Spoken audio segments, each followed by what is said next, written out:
Hello, this is my final project video for Art History 155. In this video, I will be discussing the similarities and the differences between Neoclassical art and Rococo art.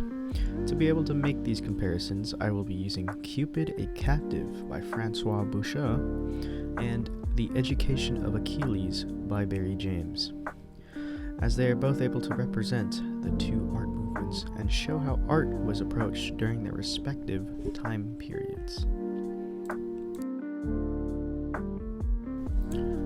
However, before I dive into these two artworks, it would be best if I gave a quick overview of what Neoclassical art and Rococo art is. Both of these art movements had emerged in Europe during the 18th century. While they both happened during the same century, there are some key differences between the two. Neoclassical art usually had an emphasis on clarity, order, and simplicity.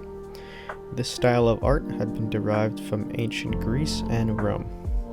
In addition to this, they also contained a balanced composition and had themes of heroism and morality. Rococo, on the other hand, had themes that invoked love and pleasure. Many artworks during this era had mythological scenes depicted, such as angels and beautiful sceneries.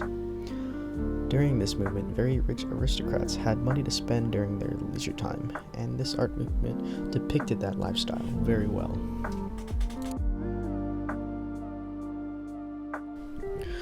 While these are two different art movements, there are still some similarities between the two. One thing they had shared in common was that, like most art movements during this time, wealthy aristocrats had influenced artists as they commissioned artists to decorate their homes and palaces. Furthermore, both art movements had taken ideas from the Baroque period and used them to create new work.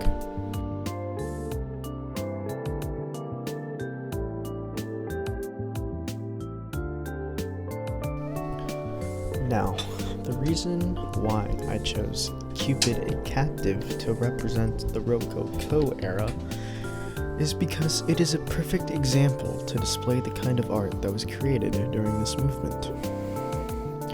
This artwork, as others during this time, had a mythological theme of Cupid, the god of love, and his playful escapades.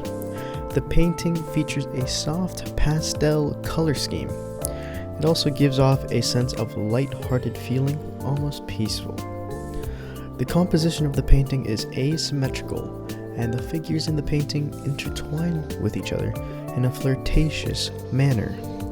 Another thing to note is that the use of floral and decorative elements is almost the stamp of Rococo art during this time.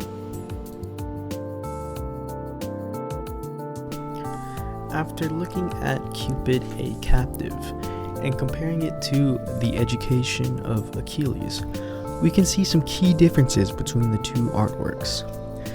The Neoclassical era was actually a response to the Rococo era and was influenced by the Enlightenment and the ideals of reason, virtue, and democracy. In continuation of that thought, art and architecture during this movement were often associated with revolutionary and republican sentiments during the late 18th and early 19th centuries. This painting had an emphasis on a more structured and balanced composition. Furthermore, there is a focus on symmetry and proportion. The figures in the painting are depicted in a more classical manner, as there is an emphasis on their heroic qualities and physical perfection.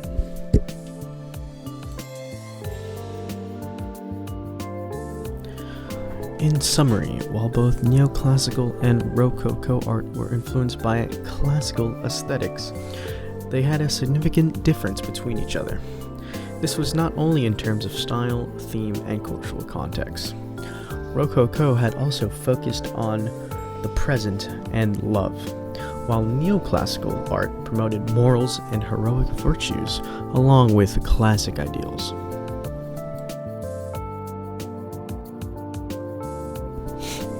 The reason why these two art movements are so important in art history is because even today you can still see how these artworks in contemporary artists, as well as art from the past, is used as stepping stones for new artists to find their calling. I would also make the argument that these two movements go beyond the canvas and into architecture and even culture. I hope that this video interested you into wanting to discover more about these movements and these two beautifully painted works. Thank you for listening.